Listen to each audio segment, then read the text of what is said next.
I'm good. How are you doing? I'm doing great. So, guys, today we have Namita Das with us. She's an author of a book. It's funny. Oops, I mean funny. Namita Das is an engineer, but her heart always belongs to writing. And she's a blogger too, and her blog name Pen It Rather Key, I guess. Mm-hmm. Yeah. Mm-hmm. So, and she's a mother as well. Okay, so this is all we know is Namita Das, but our audience would like to know who is Namita Das, as a real person, who you are. To know me as a real person, you will need a whole lifetime. It's very difficult to put it into a 30 minutes interview, but still, just for an introduction, I was born and brought up in Mumbai. I am a software engineer and I have worked for about 14 plus years in IT companies like Infosys, Accenture, JP Morgan Chase. And I always wanted to write. As a child, I never thought of becoming a software engineer. I always wanted to become a journalist. But my parents asked me to get into engineering because that is what, normal parents ask your kids to. Yes, that it has to be either an engineer or a doctor, and I was not really into being a doctor, so I said okay, I'll go for engineering, and I went for engineering, and that's how I was in the flow. And after that, I think 2 years back, when I had my child actually. So at that time, I always wanted that I was like a usual working mother. But I always thought that what if I get a chance to stay at home? It's not that I did not love my job. I loved what I was doing. I had put 14 years in that career and it was all going good. But somewhere in my heart, I always wanted to stay with my son. One day, suddenly my husband came home and said that I got a relocation offer. We have to move to Uganda. What do you say? And I said, okay. It came with its own benefits because I have to quit my job. That was one thing. It was difficult for me to quit my job, but then there were priorities that I will be able to get to stay with my son and I can explore my own hobbies and passions. So I said, I readily agreed and we came here. When we came here, I reignited my hobby of writing. My blog was already there, but I was not very frequent on my blog because work and motherhood, it was not allowing me to write a lot. But then here I put it in, I gave my full force over here, and then one day I thought that why not write a book then? Then that is where this idea of writing a book, it was not that I planned to become an author or something. It just happened. And I'm happy with what is happening right now. You're following your passion. It's happening right now. Yeah. So it's like when you think about something and you want to do, as a child, I always wanted to write. So this is something maybe I was destined to do. So let's see how things go ahead and what becomes of me later. So right now you're living in Uganda, right? Yeah, I'm here right now. Okay. So let's start with the interview. Mm-hmm. And before starting my interview, I would like to tell her that we are so thrilled to have you. Same here. I'm really glad that I got this opportunity to come here about Delhi Book Fair. I am going to participate. I'm really, really, thrilled to be a part of this book fair because this is my first book fair, to be honest. Okay. So I don't know. I'm just going in and just waiting for see how things happen and what is going to, what will come out of it. Big book event. Yeah, grand event. I just think because of this pandemic, it's happening virtually, but it would be really nice if it was happening a real physical event. Yeah. So because I was just checking the photographs and it was giving me goosebumps that why couldn't I be physically present over there? Why is this pandemic happening? Even still I'm okay so at least. Bad. Even I'm Anyway. Okay. So ma'am, my first question. You had a techie background, but after a few years, you switched your career towards writing. When did you realize that you wanted to become an author? I did not think about it that I want to become an author. It was just that I always loved writing. I always had the flair of writing. I used to blog. So I had this Facebook blog first, which was named Pen It Rather Create. And over there, I used to post short stories or poems or anything that I felt from my heart. I would just like jot down something, post it over there, getting an average response. So I was happy with that. But then when I moved to Uganda, here, from working person to a stay-at-home mom, the transition was not smooth. It was very, very difficult for me initially because, you have this habit of being busy for 8 hours. You have some assignments, you have some deadlines, and suddenly it's just like family or son and nothing else to do. Yeah, I felt very bored at that time, and I thought that let me put some more time, engage myself more into writing, because that is something apart from IT. Only writing is something that I knew. I don't have any other hobbies or any other skills. So I thought, let me polish that. Let me start writing more. Doing something of it, use my time, because motherhood will take hold of your time, but it's not like you're busy 24 hours. There are certain timings in the day where you feel like I want something of my own. And the second thing is that from the start I have been doing something of myself, like being an engineer or doing a job or anything. I was never on a break. So here I felt like I wanted my own identity back more than being a mother or something. I wanted, like, who is Namita Das now? So that thought, sometimes it used to cringe me, that who is Namita Das now? She's no more an IT software engineer or working somewhere, so no identity. So I thought, like, let's do something. I want that who was engaged into something, who was doing something, who was always busy. Apart from her family, she had something else to look after too. So that is where I thought that, okay, I'll just start writing a book. Let's see how it goes. So at least the thing was that I wanted to give it a chance. If you have not tried, you don't know what is going to come out of it. And considering, like I already said, that I did not have any of the skills, so why not writing? Let's try. Okay. And so it is going well, and it is going well. You're getting hopefully a good response. I assume it is going well. So my next question. Okay. This book, it's Funny Oops, I Mean Funny, revolves around a humorous romance story of a husband and wife and daily routine. So how did you come up with the idea? When I was blogging, like 7-8 years back, when I started that blog, I used to write Mr. Husband and they were real life stories of me and my own my husband. So, and at that time he did not want to come in the picture, so he never let me put out his name. So I just renamed him as Mr. Husband, a character relatable to any husband.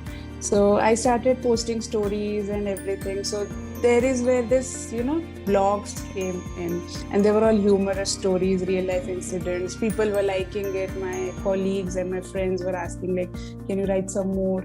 So that is where this, these stories came up. And when I was writing this book, someone told me that why don't you collate everything and make a proper book about it, all these humorous incidents, because someone told me that writing humor is very difficult.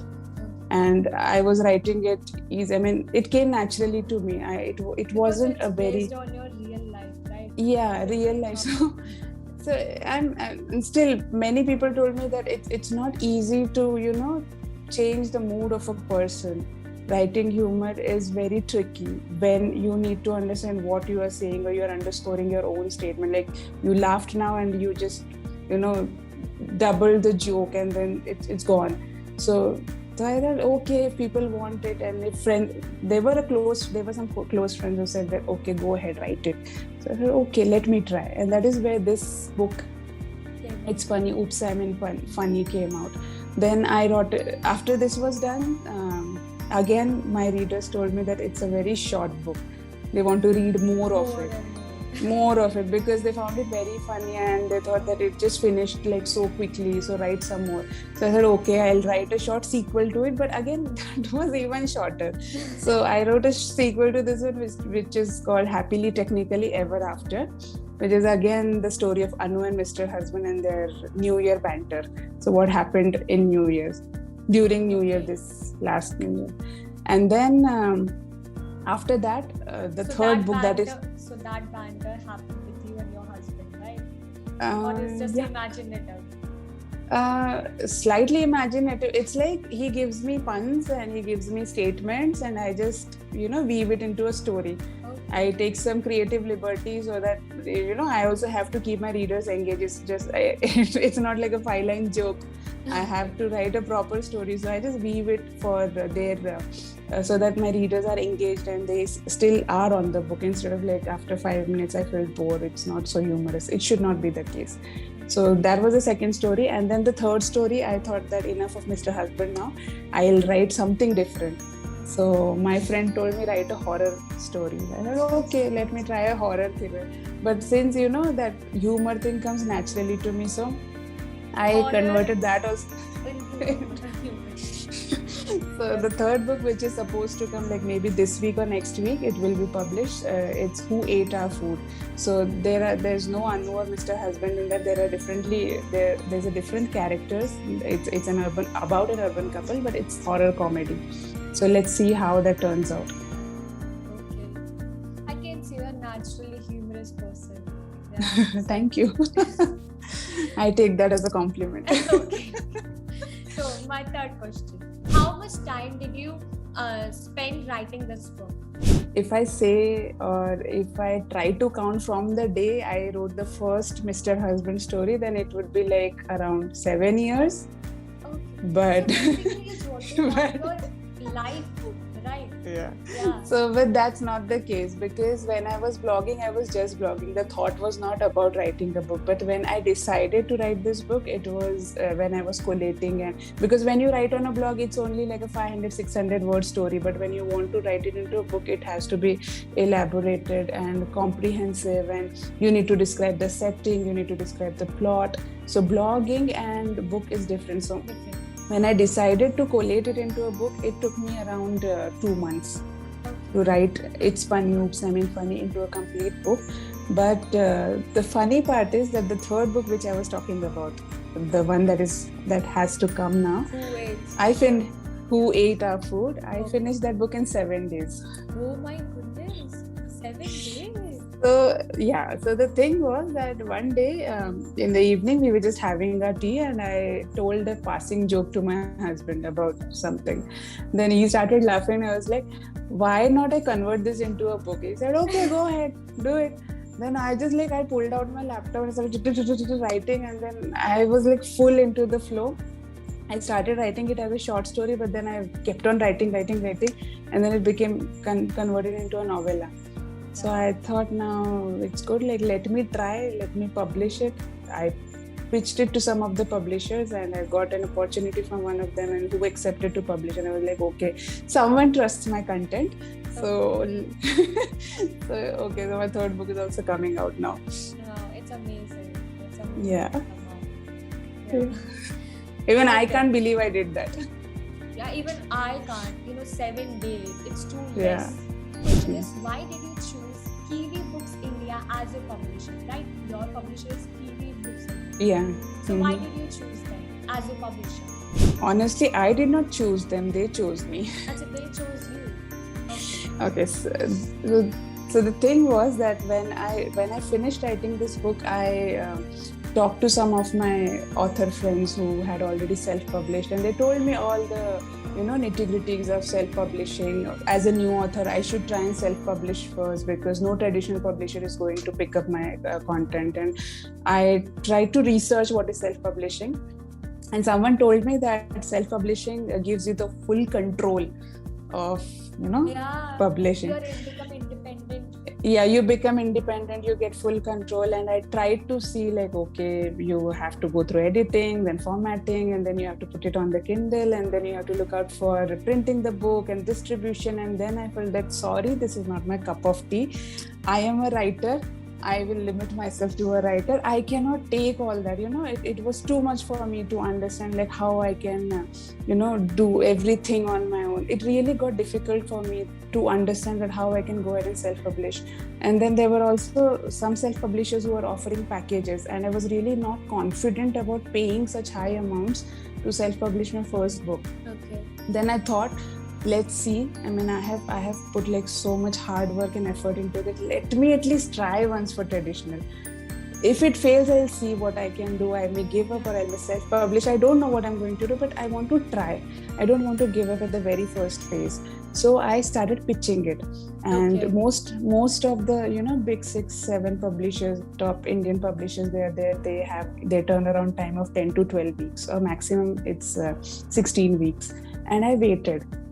Okay. Some of them rejected, some of them did not respond, and it was really heartbreaking for me that I maybe I aimed too high, but then still it was like I wanted to do it. I need to try. And then someone told me that, why are you limiting yourself to the 6-7 publishers? There are many. Go global. And you won't believe I have pitched around 148 publishers So globally. is it India based or it's based globally? Kiwi Books India is in India. Okay, sorry. It's an it's an Indian-based publisher. But the thing was that after the top 6-7 publishers, when I did not get a response or I was rejected, I did pitch out. I went global. I pitched all the traditional publishers that I came to know. I attended events like PitMad. I'm not sure if you know. There's a Twitter pitch wars where you can pitch your proposal, and if any publisher likes it, they will respond to you or they'll ask for a full manuscript. I tried those events. So I did everything. I did not leave any stone unturned. And I was almost like, after 6 months, I was almost strained out, and I thought that when so many of them are, few of them also asked for full manuscript, but after I sent them the full manuscript, they were not responding. So somewhere I felt that maybe my content is not good for the market, and I was almost on the verge of giving up. That is when I sent my submission to Kiwi Books India. They came back to me for a full manuscript request. After the full manuscript request, after around 15 days, they accepted my proposal and they were okay for publishing. And that is where I felt, okay, there is at least one. That's a sigh of relief, and that's a signal that you should not limit yourself. You should keep trying. There will be someone, like if Kiwi Books India has shown that trust into me to invest into my content, so I'm sure there will be readers out there. Even if I started as a new author, it's okay. Maybe like my second, third, fourth content, somewhere I land up to the top 5 or 6 publishers. So you should never stop trying. So that is where I thought that, okay, let's go ahead. So that is where I did not choose them, they chose me. Out of 148 publishers, they were the ones who chose me. Congratulations. I Thank hope you. your next book will going to be same. Yeah, so that was this thing that and the point that I said, the self-publishing gives you the full control. I don't think that traditional publishing takes away your control. I have worked with Kiwi Books India. There's one book with Target Publications, that's a children's book, which is also supposed to come like by next month. And then my third book, which I was talking about, Who Ate Our Food, that is with Kyoto Publishers. They are Canadian. So with all 3 of them, what I understood is I was there during the whole process, during the whole journey. It was not there. Nowhere did I feel that I did not have control over the book, or I did not have control over the content or anything. I was involved in each and every step of the publishing process. The only thing was, since they were taking care of all the logistics and editing, formatting, cover designing, illustrations, that headache of mine was lessened. Yeah, because I was giving them inputs, what can be done. They were taking my inputs, and according to their market research, they were doing all the other things. So it was it was really less stressful compared to what I thought will go with self-publishing. I'm not saying the self-publishing is bad or something, it's wrong. It was just not my cup of tea. I wouldn't be able to handle it that well like some indie authors do, because I know a few indie authors who have been doing very, marvelous work with controlling everything from writing to editing to branding to marketing to distribution. It's a vast field and there are so many things to do, and it's really, you need to have a very strong head to manage everything. So so I somewhere thought that this is somewhere where I get limited, that I might not be able to manage so many things at the same time. I am a creative person.